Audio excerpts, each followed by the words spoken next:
Hey everybody, good afternoon. I hope you're having a wonderful day as always. So I am doing a video today per a request.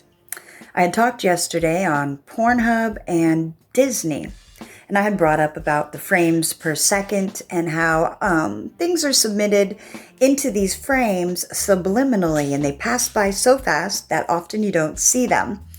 You may not visually see them with your eye, but your mind's eye will hold these memories. It's part of programming and conditioning. Why do you think they call it public programming? Or for today's program, So I'm going to insert some slides here, which will show some of the Disney movies and some of the not so subliminal messages. Why does it you always have to turn everything into a sexual metaphor? I don't know. I think I was just forced to watch way too many Disney movies growing up. What?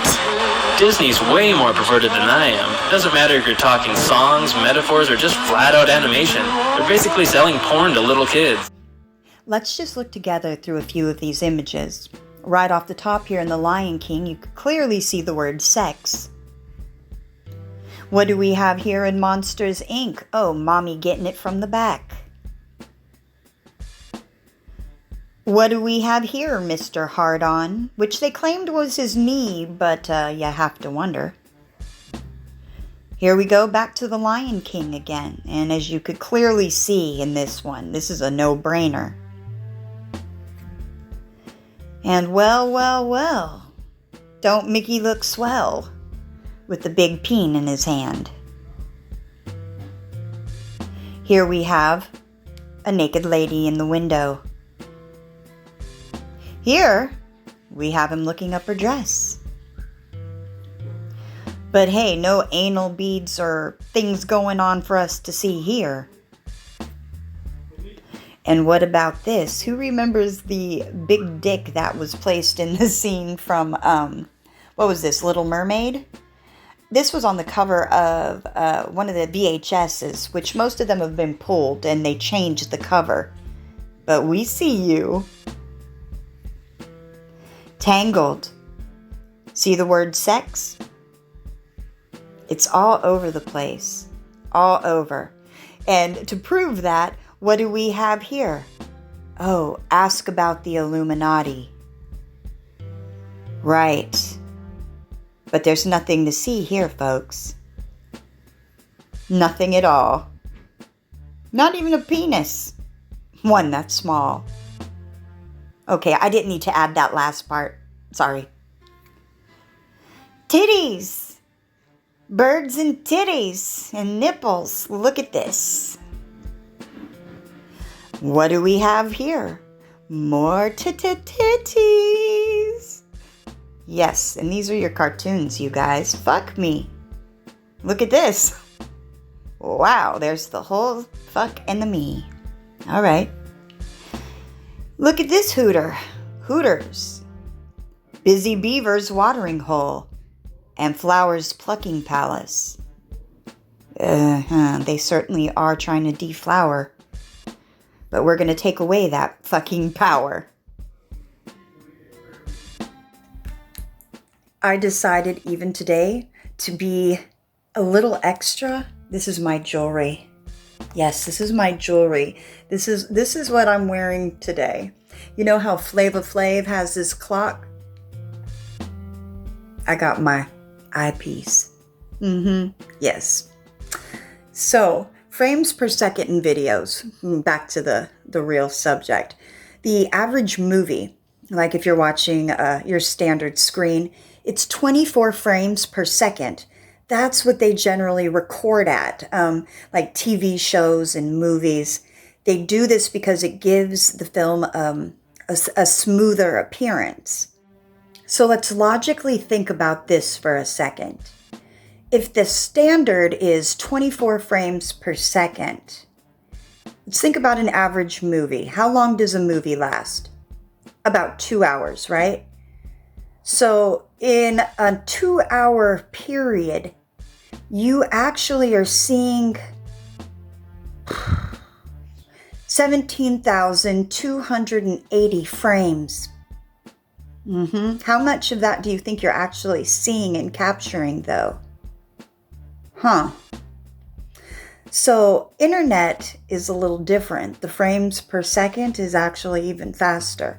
Things like you play on Netflix, for instance, they operate, they range between 23.76 frames per second and 59.94 frames per second. Whew, I'm out of breath. I said that all in one breath because I was trying to remember the math. When you're watching sports on television or soap operas, those are generally framed at 30 per second, 30 frames per second. So if you think about this and you think about how fast these frames go by, it really has to make you wonder what's being planted in your mind's eye, right? See, this is how grooming and subliminal messages often go hand in hand. With the television, you're watching a show and you're being groomed and primed for something, and you may not even know it. So while you're watching these movies, your mind is being programmed subliminally. See, you don't always need a viewfinder to capture things, even though sometimes a closer look is necessary. My advice would be watch less TV. I don't watch a whole lot myself. I don't even listen to a whole lot of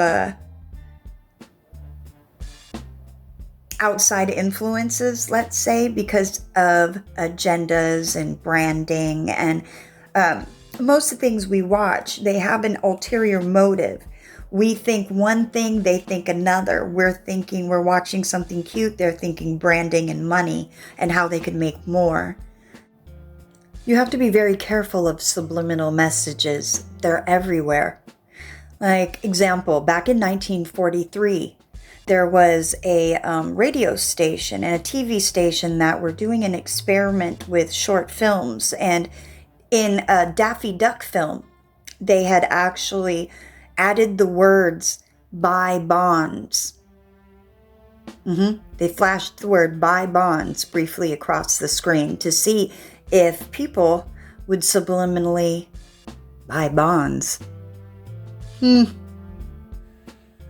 It's been known and studied for many years now how mind control works and subliminal messages.